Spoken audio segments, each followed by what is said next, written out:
คนอื่นบ่ได้เจ็บบ่เบิ่งหาเบิ่งหา ลงแล้วมันจะขายนะบ่ลงก็นี่ใช้ศอกทางที่ โอ้โต ไว้จะได้เมื่อยอีก เธอปลาดุกเนาะบ่ได้เข้าดึกมันได้เนาะนั่นอยู่ท่ายาแล้วบ่ ป้าอยู่ป้ายา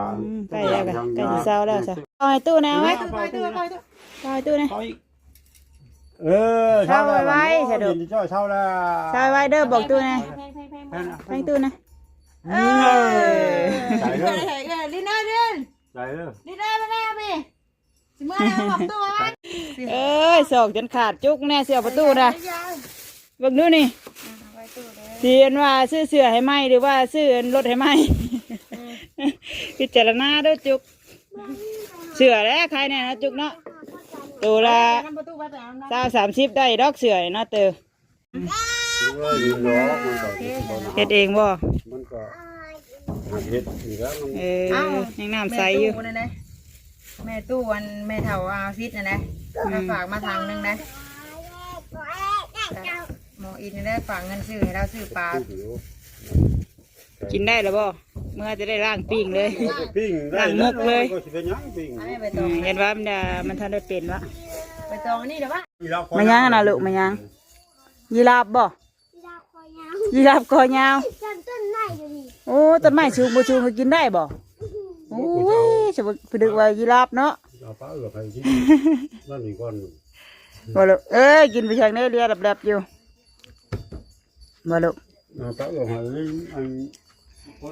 มาฮอดบ้านสวนประตูแล้วปะลุงเลยเนาะเพิ่นก็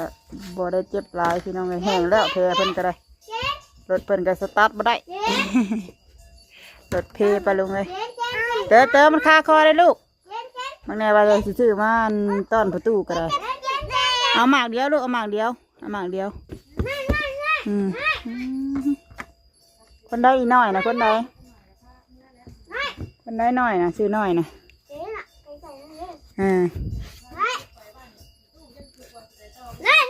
บ่แล้วออกไปแล้วเราเตือนเนาะเมื่อไม่จังไปดินน้ำล่างก็ว่าไปบ้านยาบ่วะไปแล้วมื่อหน้าจังมาไม่เนาะเตือนเนาะฮันพระชิโยนทีมดุลูกปลาเป็นน้องอ่านได้ดุมันเขาพื้นเลยโอ้เสียดายดิอย่าเฮ็ดมันสิคาคอมาลูกมาเอามาให้ประตูไว้เตออยู่ในประตูบ่อยู่ในประตูบ่อยู่บ่ในประตูน่ะคนใดสิอยู่สองคนน้อยนี่จุกกว่าโอ้ยเนาะทักทายสบายดีเด้อปลาลุงเนาะสบายดีตอนแรงๆพากันมาได้โดนเติบแล้วปลาลุงเลยไปปิดเอามาคามล่ามากินน่ะถุงมากไงมากินส้มกำลังพอดีกินเนาะอยู่วัดข้าวโดดยังน้อยอยู่ปลาลุงเลยลูกมันสิฆ่าคอมาให้แม่มาให้แม่ทิมไปที่ไรกลัวแพงได้หมานี่นะอินทผลัมปลาลุงเลยป้าเพิ่งแวะซื้ออยู่ตลาดเฮียเลยลูกมาครั้งแรกปลาลุงเนาะเดินเรากว้างพุ่นนะมีแต่งัวตัวใหญ่ยังอีน้อยเนาะลิน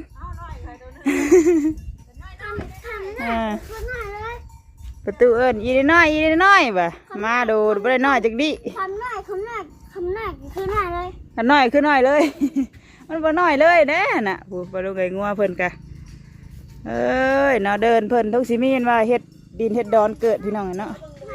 บ่มีบ่บ่เคยเอาอีกยาออกเลยเดือนบ่ออกบ่ปีนี้เนาะกับมันแปลนแล้วปลาลุงไงเนาะมันแปลนเบิดเลยมันก็เลยบ่อยากออกเฮ็ดก็ได้นี่ไว้เราแก้มแม่แล้วฉันลืมซื้อเย็นๆมาให้เรากินนี่ท่านเนาะสองคนดำมีมอไซค์หน่อยฝึกเรียนซื้อมาให้เรามอไซค์เราเนี่ยน่ะเรายังแปลงอยู่มอไซค์เพิ่นก็ปลาลุงไงเนาะเป็นเฮ็ดล่มตั้งแต่วันนั้นแหละสตาร์ทบ่ได้เพิ่นว่าแต่กระบะเราเนาะลินซื้อเราใหม่ไม่จุกซื้อเราใหม่กะตัวเองแปลง3 มื้อที่3 ชั่วโมงล้างว่าอยู่แปลง30,000ขี่3 ชั่วโมงของเงินพ่อเพิ่นก็ได้เนาะเตอเอาไว้ลูกเอาไว้ฝากปลาดุงแม่ฝากปลาดุงเบิ่งที่ภายในร้านจะได้ซื้อรถใหม่อ่ะเลยฝากปลาดุงดูมันอ่ะยุงบ่นี่เอามันนักยุงกบหน้าผากกระแตะยุงหน้าผากเลือดแล้วน่ะโอ้ยุงกินในปากเราเอาไม่หมักนะลูก เอาไหมลูกเอาไหมว่าอยู่มันยังแพงยังเท็ด เอ้ ถิ่ ย มอยู่ ตู้ยินอันนี้นะ เด้นะเขาก็ได้ของฝากของต้อนได้เลยเด้นี่ขามน้อยปะลุงเลย ของฝากตาเดี๋ยว เอาขอมได้ได้ตู้เอ้ยว่าเอามะขามมากินก็ได้ป่ะเอาเด้อหรือว่าดกแค่มะขามก็ได้เดินนะบ่เดินบ่บาททางนั้นเลยนั่นบ่ปาทุกว้างอะลีนี่เนาะบ่เคยมาจักเทื่อปะลุงเลยเคยมาครั้งแรกดินเคยมาอยู่บ่เคยบ่จุกไอ้ช่ะจุกไอ้ช่ะ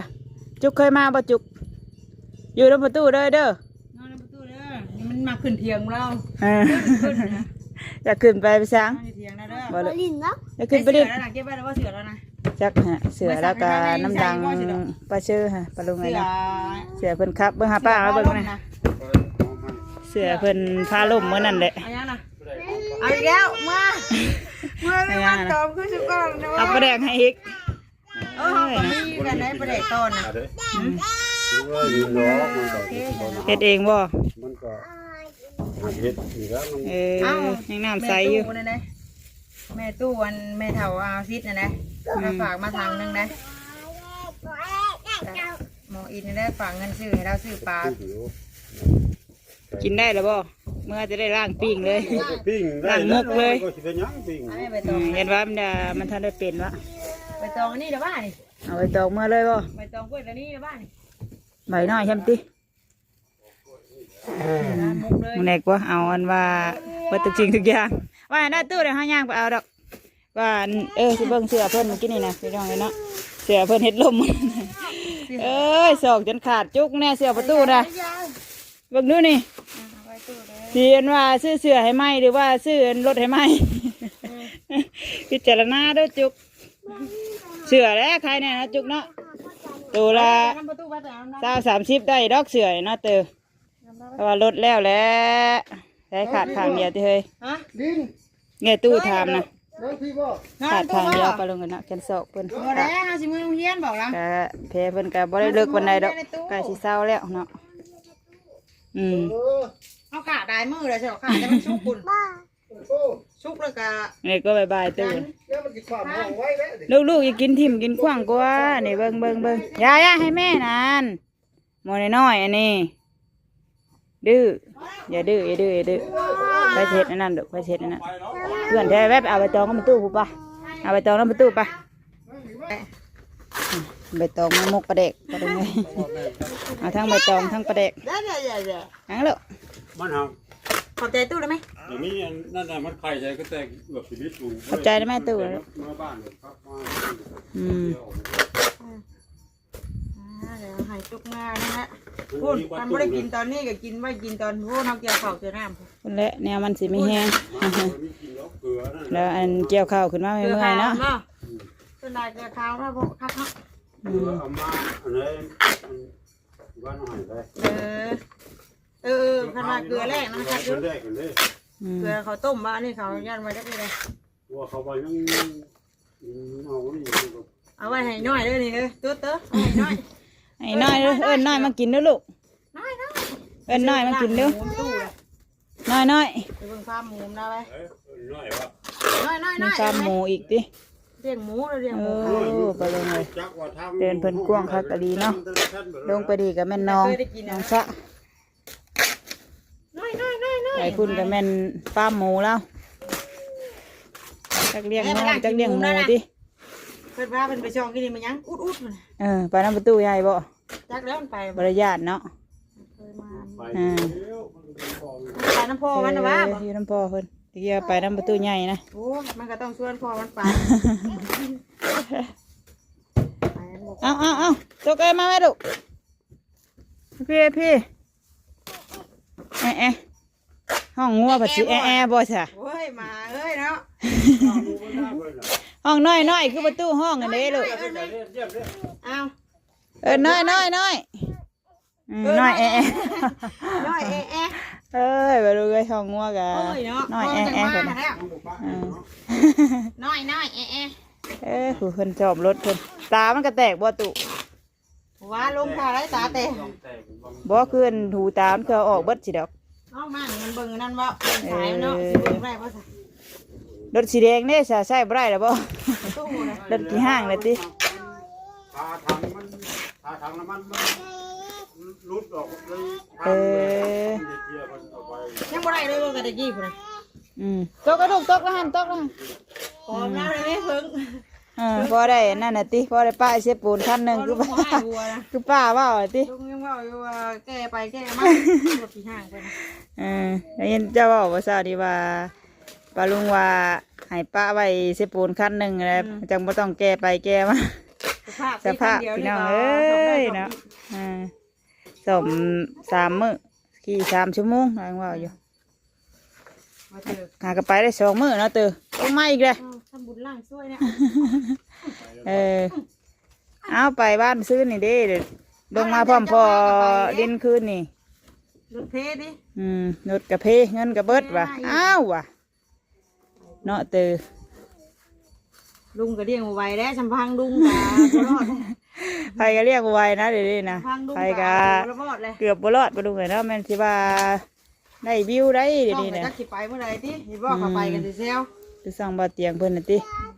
ต้องใหญ่แล้วไปช้ำเนาะนั่นก็ได้ 3 เดือนแพ้คือเบาดีเนี่ยคือว่าเดือนนี้บ่จักบ่เราสิได้กลับมาส่งเบาดี ใกล้แล้วบ่คือว่าหาการนี่นี่บ่แล้วนะ โอ้ ฮอดแล้วว่า3 เดือน ส่งก่อนนะ ก็เดือนหน้านี่แต่ว่าเดือนสิมา นี่ตามเป็นกรรม ช่องเพิ่นโดนปิดกั้นโฆษณาบ่เพิ่นเนาะนะน้ำคลิปเพิ่น ไม่น่าเอาให้น้อยกินไป หน่อยใช่หน่อยน้อย มันกัก3 เดือนใช่ป่ะ โดย มันเฮ็ดอย่างพิษอย่างกัก โดนปิดคือเพิ่นนี่ก็แล้วเฮาเนาะเตอบ่มีช่องน้อยช่องใหญ่คือหมู่ 3 เดือนก็แม่นไปเลย อืม แต่ว่าอนุโลมให้อยู่ก็ได้3 เดือน อืม 3 เดือนก็ได้มันไปเลย บางคนพิษให้แห้งก็ไปเลย ตกกับลูกมาสิพาไปให้น้อยกินนี่มา พี่น้าบุญบ่ อืม มาให้น้อยกินมาเด้ออุ้มให้พ่อกูอุ้มมันน่ะพ่อมาตกแล้วพุ่น ไปจะไปบอกตู้ให้เรียกปะ ไปหมอดอกบ่ ตู้ปะไปเลยให้ตู้ไม่น้ำใหม่มันแดดก่อน เอาให้แท้นี่เนี่ยบอกประตูก่อนไปบอกประตูก่อนนะฮะสิเมื่อเลยลูกถืออันนี้ ตัว อย่าให้นะฮะสิเมื่อได้ไปบอกประตูก่อน มีขนมได้ยังหันนะ ไปจุ๊บแก้มตู้ก่อนได้ไหม ไปแพงตู้ก่อนไปเป้าให้ตู้กันแทนนะเสือนี่ทิมจะเลิกเสือนี่มันบดีเดียว สอบค่ะตีไม่ได้ขี้ตมยังไม่ได้ซักเลยนะปะลุงเลย อะไรผ้าเฮ็ดมันบดีมันจะเปลี่ยนโปรไฟล์ให้มันคัง เปลี่ยนรูปมาแฮมตีเคยว่าอยู่มาดีดว่าอยู่ คังจังเท่มาดีโดทำมันเข้ามา เปลี่ยนรูปโปรไฟล์แล้วตีเป็นรูปมาปะลุงเลย ตกเลยเอาไหม ใช่ก็ยังรอดเฉยมันเกี่ยวห้องลง เอา นี่เปิ้นไปบ่เดียวกันหักมานี่เปิ้นมานี่ปุ๊บ เรียบร้อยเลยดิ เรียบร้อยเลย เดี๋ยวเรามันโดนห้าวบิดคันเร่งเลยที่มันอันนั้นน่ะมันเฮามันนั่นแหละ เจ็บแต่ศอกแล้วว่าตุคนอื่นไม่ได้เจ็บบ่ ลงแล้วมันจะขายนะบ่ลงเขานี่ให้ศอกทางที่ โอ้โต เจ้าไว้จะได้เมื่อยอีก เธอปะลุงเนาะบ่ได้เข้าดึกมันไดเนาะนั่นอยู่ท่ายาแล้วบ่ ป้าอยู่ป้ายา ใกล้แล้วกันใกล้สิเศร้าแล้วจ้ะไปเอายาแดงมาให้เพิ่นทาเนาะมันได้มีบ่ยาแดงมาบอกตู้ มาบอกตู้ลูกมาบอกตู้สิมาแล้วเป่าให้ตู้แน่ไว้เป่าให้ตู้แน่ เช่าไว้เดี๋ยวจ้อยเช่าแล้ว ใช่ไว้เด้อบอกตู้แน่ให้ตู้แน่ ใจเลย ลิ้นได้ลิ้น ใจเลย ลิ้นได้ไม่ได้พี่สิเมื่อไหร่บอกตู้ไว้ ใจเลย ใช้ยืนพ่อเพิ่นถูกบ่ใช่ไว้เด้อให้บอกตู้เด้อลูก ว่าไปยืนพ่อเฉยมานี่มาไว้โอ้ตาตีว่าอะไรผมโอ้ยอีน้อยเฮ้ย ไว้ คือไงน้อยคือไง คอยน้อยน้ำประตูมาเลี้ยงแน่ คอยเห็นกันครับ อย่าแทงประตูกันดูนะสิเมื่อป้าอะไร แพงตู้แน่ แทงโอ้เช่าไว้เด้อแข็งแห้งเด้อบันนี้เด้อจ้ะจับก้อนเดี๋ยวพระจะพาน้องจุ๊บบ่พาจุ๊บไปเยี่ยมตู้เถ่าว่าไปเบิ่งบ่แบไปเบิ่งบ่ แล้วบุไปก็ย่าเนาะแล้วจังไป มาจากเยี่ยงกับแบป้ามันใกล้อยู่นะจุ๊บมันมาหัว แล้ว ดี จังไป แน่ยุ่งนะยุ่งหลายทำนะตุ ไปค่ะบอกตู้เลยเฮ็ดเวียกซะ บ่เราเศร้าเราบ่ จักเด้จักรอบเป็นนี่ได้ จักมื้อนี้ได้เมื่อเรื่อยเราเป็นอะไรเฮ้ย ยังได้ ย่างบ่ถือว่าแข็งแรงได้ซะเนาะ ภาษาคนเฒ่าแล้วเนาะ บัดเมื่อยบัดได้แล้วสิ เพิ่นใช้ยาชื่ออาทิตย์ เฒ่า ตลอด เฒ่าบ่เจ็บบ่เป็นก็ไปอยู่ มา ตั้ง ก็ แต่เพิ่น ตู้ เมื่อย นะ ขึ้นมาดีใจแล้วหรอ มาหาประตูบ่ ดีมีแห้งมานี่เถอะมื้อนี้เขาไปหมดยังมา บายพี่หลังมาบายบายไปดีสาวไว้เด้อเสด็จยังชิเมื่อยอยู่บ่คอยเมื่อเด้อครับเมื่อน่ะเสด็จ ประตูใหญ่สิดอก ให้ประตูใหญ่พาขี่รถใหญ่เมื่อเนาะ จุกไว้จุกไว้ จักอันตรายแล้วพี่น้องเอ้ยทางกะยากใช่ ไปลูกไว้น้ำพอปะ ไปไปย่างให้น้องย่างเองก็ได้เด้อไป คนละ เปลี่ยนคนละข้าง คนละทางนี่เลย เกิดขาแล้วเกิด คนละข้างตัวนี้มาตกให้ไปนี่โดดปากว่าคนเอามาตกให้ คอยเด้อลูกลมเด้อไปเด้อตู้เด้อมาเด้อรถเพิ่นก็ได้ ทางตามันนี่ก็คือดอกน้อยนี่ รถขี่ห้างคือกันได้กับรถลูกเคยเพิ่นน่ะ บ่ฮู้แล้ว แปลงออกอันมาออกหมดเลยเนาะ ไปเลยเด้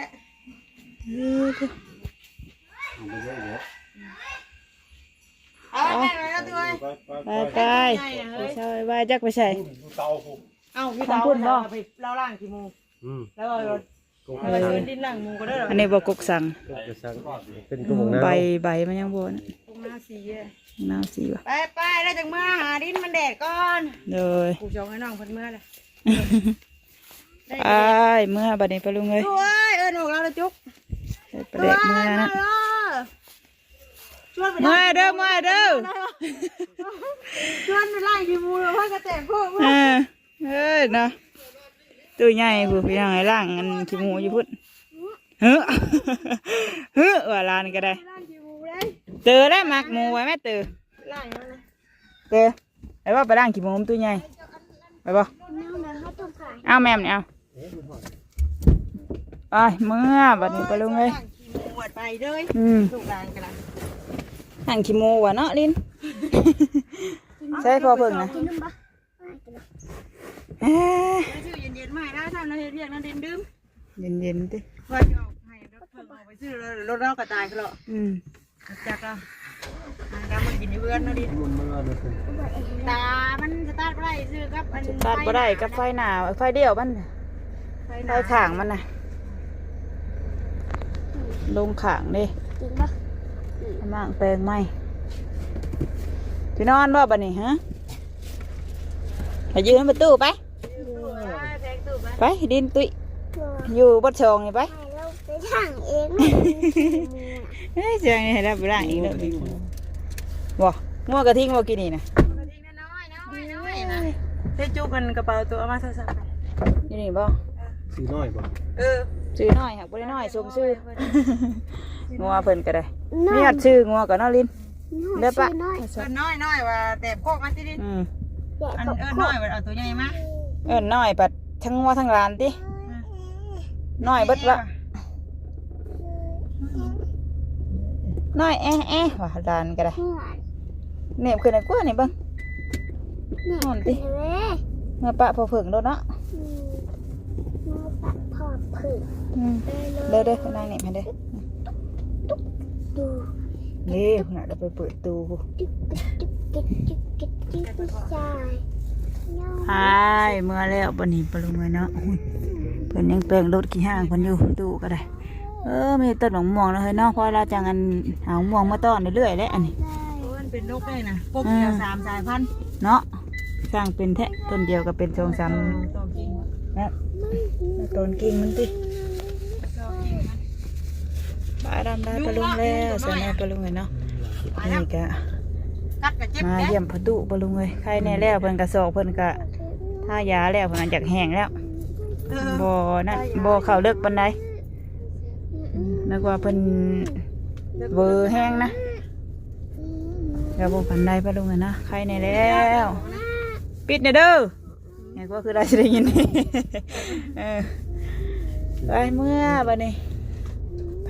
นี่ไปแล้วปลาลุงเลยสบายดีเด้อทำไมคิดงานเนาะ น้อยแต่คู่ว่ามันก็อิ่มมันก็นอนเนาะ แม่น้อยเมื่อน้ำน่ะ แต่มันอยากกิน น้อยเมื่อเปล่า ขึ้นท้ายรถสิดอก น้อยเมื่อก็เด้อสิ น้อยขึ้นท้ายรถพี่สิดอก มันจะนาน เอาให้มันขึ้นท้ายรถเอาเมื่อเลี้ยงไอ้เพื่อนผมเอาเมื่อให้มันอยู่กับงัวปลาเตอร์พอได้พันมันไง เอางัวคู่กับงัวไปตุ้ยเทียไว้ให้เด้มันเป็นงัวทึก อ่า กับงัวแม่ตัวนึงกับม้าหน่อยเด้เนี่ยตัวน้อยได้นอนหันตูนมันไม่น้อยจะมี นี่ตัวใหญ่เลยงัวเพื่อนน่ะ งัวพัน แล้วก็ได้พันมาแต่เสนอเนาะ แล้วก็ซื้อ ได้ตัวได้ แล้วก็ไปซ้ำมากับงัวคนอื่นเขาเด้ทีแล้ว โหนี่เป็นเดินเพิ่นเดินแม่นว่าปลาฮอดถือ พี่ บ่ กับแม่พี่ เท่าเงาคักเลยเนาะเฮ้ยเนาะเดินตะกวง ดู ใช่ ว่าพี่ คำว่ามันยังมีปลาคือตะกี้นี่ทุกสิเป็นปลาเฮ็ดปลาฮอนใช่ไหมปลาลุงเลยมันคือเฮ็ดลายใช่ไหมแต่นี่บุมีแล้วว่ามันเปลี่ยนไปเลย